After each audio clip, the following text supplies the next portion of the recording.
சிறுகடிக்க ஆசை சீரியல்ல இன்னிய எபிசோட்ல என்ன நடந்திருக்கு அப்படிங்கிறத பார்க்கலாம். இப்போ ஃபைனான்சியர் நோட்டீஸ் அனுப்பியிருக்கிறார் இல்லையா? ஸோ என்ன செய்யறதுன்னு தெரியாமல் முழிச்சுக்கிட்டு இருக்கிறாங்க. இப்போ முத்துவும் மீனாவும் போய் ஃபைனான்சியரை பார்த்து, நம்ம தான் 3 மாதம் டைம் கேட்டிருந்தோம்ல, அதுக்குள்ளே எதுக்கு நோட்டீஸ் அனுப்புனாருன்னு கேட்கலாம் அப்படின்னு கிளம்பி அவங்க ஆஃபீஸுக்கு போகிறாங்க.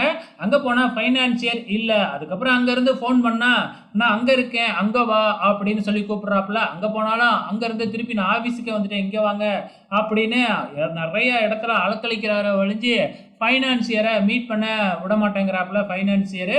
ஸோ முத்துவுக்கும் மீனாவுக்கும் புரிஞ்சு போச்சு, இவன் வேணும்னே தான் நம்மளை அவாய்ட் பண்ணுறான் அப்படின்னு சொல்லிட்டு.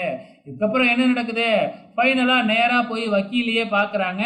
ஸோ வக்கீல் வந்து பார்த்தீங்கன்னா, நீங்கள் ஏற்கனவே 10 லட்ச ரூபா கட்டியிருக்கீங்க, அதனால் வீடை ஜப்தி பண்ணக்கூடாது அப்படின்னு ஸ்டே ஆர்டர் வாங்கலாம்.